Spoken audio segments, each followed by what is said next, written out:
I wanted something real. The next date I had was this woman named Sharon.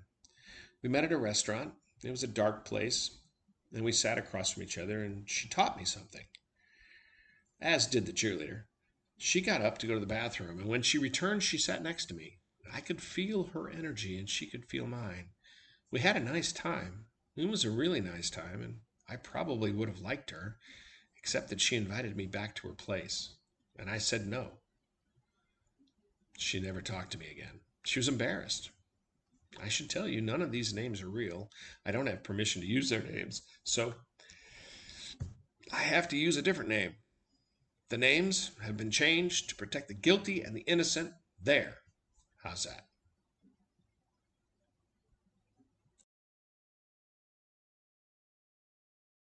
I think that some women might feel as though having sex with a guy is payment for taking them out to dinner, and that's sad. I never expected that. It didn't matter how much I spent or where we went. I had some horrible dates, and I had some good ones. I had some great ones. I had great ones that turned into a second date. The second date turned into a third date, and the third date turned into living together. And I'll talk about living together in a separate podcast. For now, I'm running through some of the crappy dates that I had while just getting started. I did have somebody come to my apartment, now that I remember, and I thought about it. She lived so far away, and she wanted to meet me. I think she lived like 2 hours away, and she drove 2 hours to meet me. And marijuana had just been legalized in the state of Colorado, and she brought a joint to my apartment, and I didn't smoke the stuff. Well, that is until that day. I didn't even know what it was like to get high, and I didn't like what was happening to me. I was so paranoid, it was incredible. Maybe I'll talk about that later some other day. I had to come clean though. I had to tell you that I did invite somebody to my apartment the first time. Had coffee with somebody once, and the second time she came to my house, she was married and just wanted to get fucked, and that was terrible. So, when I first meet people, I like to use the match.com because you have a plethora of people with which to approach. And later, I'll tell you about how to write a good profile. I'll also talk about how to reach out to someone and get a reaction from them. I'll talk about the kinds of pictures that you should post and the things that you should talk about on your dates. In fact, I think I'll be talking about that in a minute. Remember, I'm not an expert on this stuff. I'm just a guy who had a lot of success. And the result of that was that my friend called me the love doctor. If you're looking for a real doctor, you came to the wrong place. If you're looking for some real world advice, something that might actually help, you might have come to the right place. You know what's crazy? That crazy rating scale that people use for other people. On the scale of 1 to 10, where does she land? Well, on the scale of 1 to 10, where do you land? If you look in the mirror and you think you're a 10, you're probably not. You're probably one of those people who takes a lot of selfies. You might be a narcissist. You might need professional help. I can't give you that.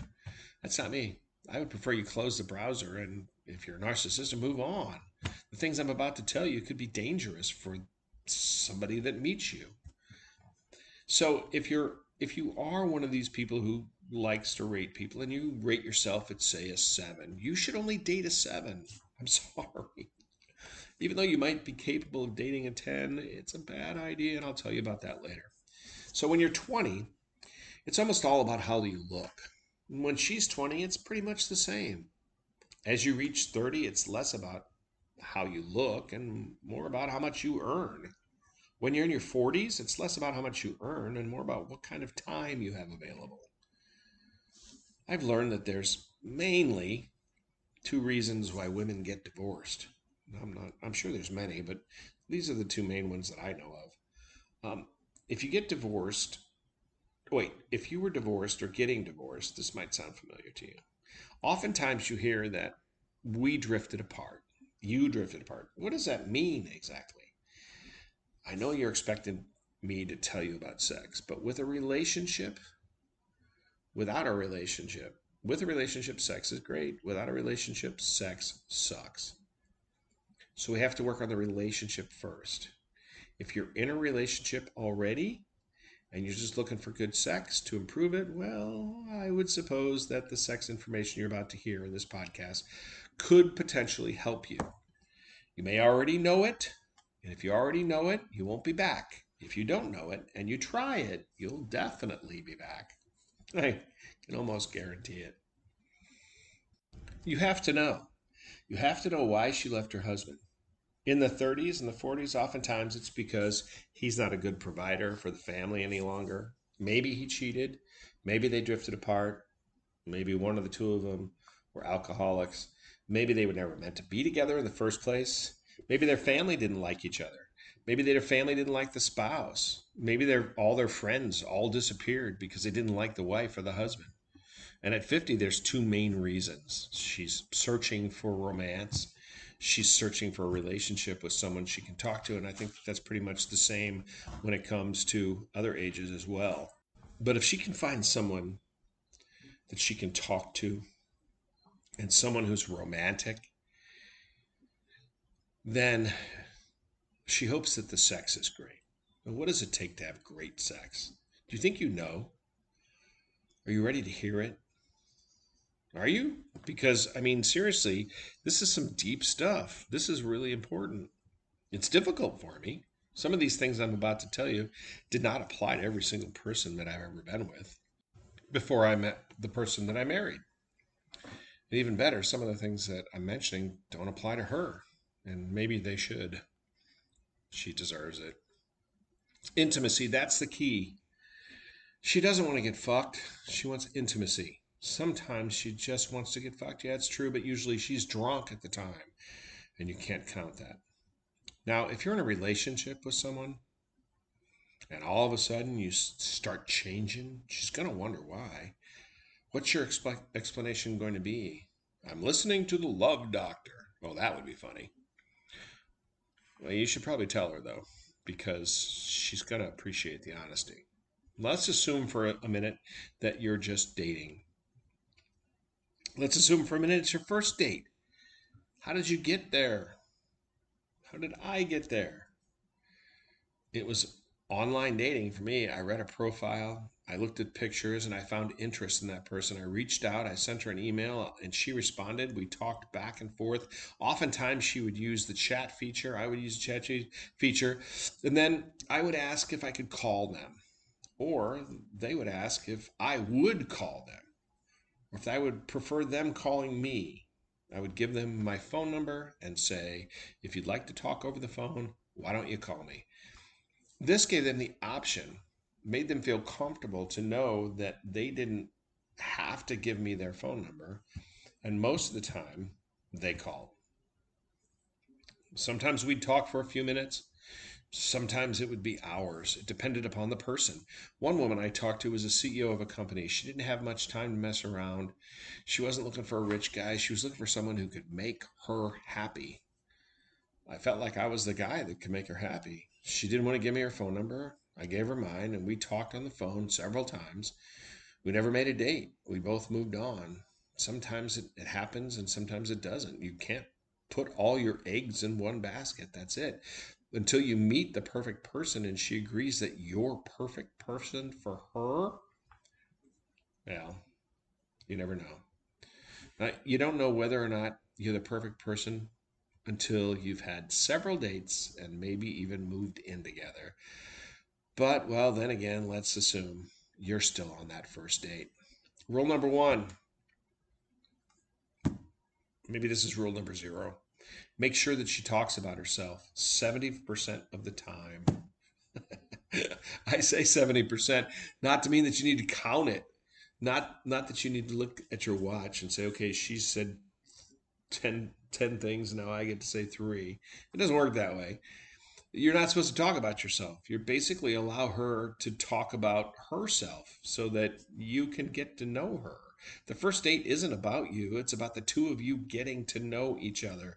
You don't really need to impress her with all of your self-made importance. What you need to do is you need to make sure that you look her in the eye. And I can't tell you how important that is when you talk to somebody. You look them into the eye and when you're speaking to them. And right now I'm doing this anonymously, not unanimously. I come from behind this screen. You may see my face. You might be surprised at who's talking to you. I'm not famous. I never really thought I was special. It was my friend Eric. It's his fault. He pointed it out to me. He said that people don't think like I think. He told me that men don't pursue love the way that I pursued love. I did. I pursued love. I knew what it was like not to be loved, and I wanted to be loved. And in order for me to be loved, I had to show love to my partner. I had to be the best version of myself. And I worked on it. I worked on it and I worked on it and I worked on it all the time for her. And back to that first date, anyway. I digress. I'm sorry. Don't choose a restaurant. When you're on the phone and you're talking about where you're going to meet, don't choose a restaurant. Give her three choices. This tells her that you care about what she wants. You can make the choice: one expensive one inexpensive one, and one medium priced restaurant. This will tell you some things, what she's after. It will. If she chooses the medium priced one, that means that she has class and wants to date you, not just go out to dinner with someone who's new, who's going to be buying her a meal. Yes, I said it. You don't want to just buy her a meal. That's a waste of your time and your money. If she chooses the cheaper place, I don't know what that means exactly. I've never actually seen it that way. They always choose the one in the middle. Well, not always. I mean, the cheerleader, she chose the most expensive place. Let's say that you arrive at the restaurant, okay? Let's say that you get there before she does. Let's not just say that you get there before she does. You need to get there before she does. For this very reason alone. Are you ready? This might be the most important thing that you do all night long. I'm telling you. You may think it's something small. It's not. It's huge. Are you ready? Are you ready? Don't go inside. Don't go inside. Do not go inside. Wait for her outside.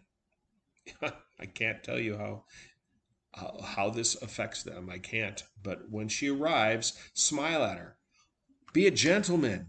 She's looking for a gentleman. She may not say she's looking for a gentleman, but she's looking for a gentleman. Open the door and let the hostess lead you to the table. Now, why is this important? Well, have you ever seen a person come into a restaurant looking for someone that they've never met before? Can you imagine being that person? You have no idea what she looks like, but when you walk in, you look around, you don't see her. Now put yourself in her shoes. She's looking for a gentleman who will be maybe right there in front of her, maybe waiting for her. This is your first impression. That first impression is so immensely important. When she comes to the door, open it for her. She'll ask you if you've been waiting outside for her. Even if it's raining or snowing, do it. And you say yes. And she'll say, you didn't need to do that.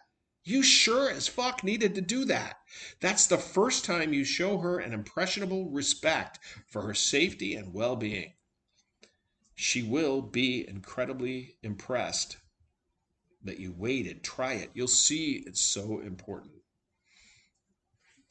Rule number one, well, it's not really a rule, number one. But again, don't go inside the restaurant without her. If you arrive at the restaurant and it's busy, you might need to put your name in, tell them that you're waiting on someone and you'll be outside. This is simple, but this is pre-planning. Pre-planning will also win you points, and yes, you need the points. Now you can go into the restaurant that's busy, put your name in, and you can make a reservation. If that makes even more sense, do that. Tell her what time the reservation is, and then wait outside for her. I guess this is rule number two. And that's back to what I said before. Let her talk about herself. I know I've already mentioned this before, but it bears mentioning again. I know you want to tell her about your cool car and all the time that you climbed Mount Everest and the beautiful bike that you have and all the fun things that you've done in your life. None of that matters to her right now. It'll matter to her later on. You'll get your chance to talk about it, but what you're doing there is you're listening and you're trying to find out whether or not you're compatible with her. And at the end of the night, you may not want to be with this gorgeous woman that you just sat down with and had dinner with. You might be the guy who wants to just take her home and fuck her and forget her completely. That's not what this is about. Granted, if you do a lot of the things I tell you, you might get laid, and it would suck. if that was what your goal was. You're taking advantage of them. Do not take advantage of women.